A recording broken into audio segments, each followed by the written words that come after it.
Kozhikode baby memorial hospital പുതുതായി robotics and laser urology centre ആരംഭിച്ചു. Baby memorial hospital group chairman doctor K G. Alexander ഉദ്ഘാടനം നിർവഹിച്ചു.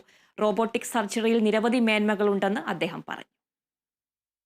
നമ്മുടെ urology advance urology ഒരു ടീമാണ് ഇപ്പം നമ്മളോട് ജോയിൻ ചെയ്തിട്ടുള്ളത്.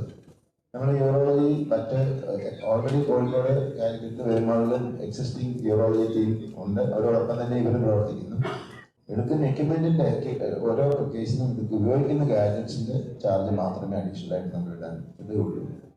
മൂത്രനാളി, പുരുഷ പ്രത്യുൽപാദന വ്യവസ്ഥ എന്നിവ കൈകാര്യം ചെയ്യുന്ന വൈദ്യശാസ്ത്ര ശാഖയായ യൂറോളജി സമീപ വർഷങ്ങളിൽ വിപ്ലവകരമായ പുരോഗതി കൈവരിച്ചിട്ടുണ്ട്.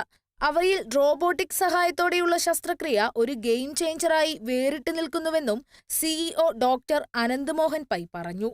കോഴിക്കോട് ബേബി മെമ്മോറിയൽ ഹോസ്പിറ്റലിൽ റോബോട്ടിക് ശസ്ത്രക്രിയ വിജയകരമായി പൂർത്തിയാക്കിയ വ്യക്തി അദ്ദേഹത്തിന്റെ അനുഭവം പങ്കുവച്ചു. ഏകദേശം 8 മണി 8:30 പോയി ഓപ്പറേഷൻ തിയേറ്ററിൽ. അത് കഴിഞ്ഞ് വന്നത് എനിക്ക് ഏകദേശം വൈകുന്നേരം ഒരു 4:30 അറിയുള്ളൂ ഐസിയുവിൽ വന്നത്. അപ്പോഴത്തേക്ക് 6 മണിയാകുമ്പോൾ ഡോക്ടർ വന്നു. അത് കഴിഞ്ഞ് നോക്കി, അപ്പോൾ ഒന്നുമില്ല. അപ്പോൾ ഞാൻ വർത്താനൊക്കെ പറഞ്ഞ് കഴിഞ്ഞൊക്കെ കഴിഞ്ഞു. പിറ്റേ ദിവസം രാവിലെ മോർണിംഗിൽ ഒരു 7 മണിയാകുമ്പോൾ സാർ വന്നു. അത് കഴിഞ്ഞ് ചോദിച്ചു, എനിക്ക് എന്നാ ഒരു 10 അടി നടക്കാൻ പറഞ്ഞു, സപ്പോർട്ട് വിത്ത് സപ്പോർട്ട്. അങ്ങനെ നടന്നു. അപ്പോൾ എനിക്കൊരു കുഴപ്പമില്ല. അത് കഴിഞ്ഞിട്ട് 2 ദിവസം അവിടെ കടന്നു. മൂന്നാമത്തേത് വാർഡിലേക്ക് ഷിഫ്റ്റ് ചെയ്തു.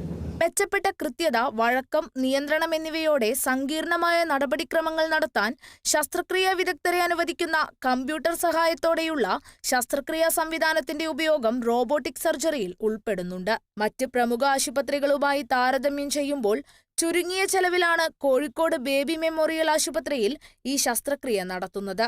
Doctor Hari Govind P, doctor R Krishnamohan എന്നിവർ റോബോട്ടിക് സർജറിയുടെ സംശയങ്ങൾക്ക് മറുപടി നൽകി. ഡോക്ടർ പങ്കജ് ബിരുദ് സംസാരിച്ചു. Kerala vision news, Kozhikode.